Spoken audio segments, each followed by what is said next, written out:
اچھا، اسی حدیث پاک کے اندر آتا ہے کہ تھوڑی دیر کے بعد پھر حضور دوبارہ مسکرائے، ثم تبسم ثانیۃ، پھر دوبارہ مسکرائے. تو صحابہ فرماتے ہم نے عرض کی یا رسول اللہ اب کیوں مسکرائے، مسکرانے کی کیا وجہ ہے؟ فرمایا 2 فرشتوں کو دیکھ کر مسکرا رہا ہوں. یا رسول اللہ فرشتے کیسے؟ فرمایا فرشتے ایسے جو آسمان سے اترے زمین پر اللہ کے ایک بندے کا ثواب لینے کے لیے.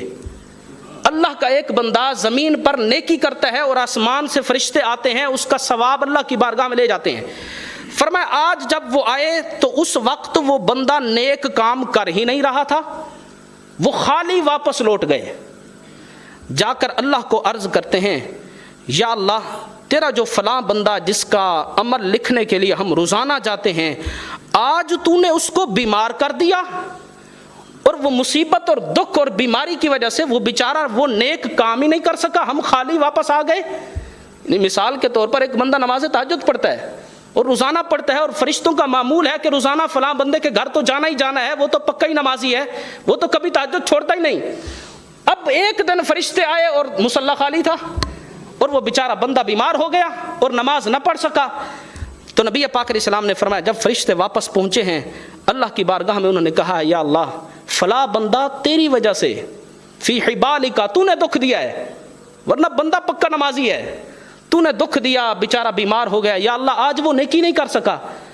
تو جب فرشتے جا کر یہ بات اللہ کی بارگاہ میں عرض کرتے ہیں قال اللہ، اللہ فرماتا ہے اکتبوا لعبدی عملہ الذی کان یعمل فی یومہ ولیلتہ.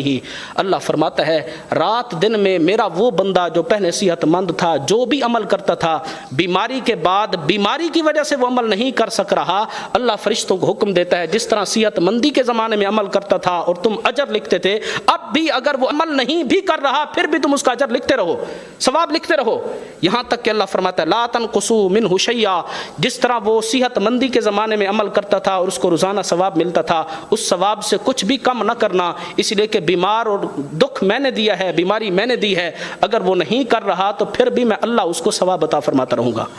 حضرت عبداللہ بن مسعود کے بارے میں اور ایک اور صحابی کے بارے میں آتا ہے کہ ایک مرتبہ وہ بیمار ہوئے تو کچھ لوگ پوچھنے گئے تو وہ رو رہے تھے. تو لوگوں نے کہا کہ حضرت کیا موت سے ڈر لگ رہا ہے اس لیے رو رہے ہو؟ تو انہوں نے ارشاد فرمایا نہیں، اس لیے نہیں رو رہا، رو اس بات پر رہا ہوں کہ بیماری آئی ہے تو بڑھاپے میں آئی ہے، کاش کہ جوانی میں آتی اور جوانی میں نیکیاں زیادہ کرتا تھا، اب بڑھاپے میں آئی ہے تو جو میرا بیماری کے حالت میں ثواب لکھا جا رہا ہوگا وہ کم ہوگا، بڑھاپے والا ہوگا، اگر یہ جوانی میں آتی تو میرا ثواب بھی جوانی والا لکھا جاتا. تو بندہ اگر نیک صالح ہو، اللہ کا فرما بردار ہو، پھر اگر وہ بیمار ہو جائے اور اس دکھ اور بیماری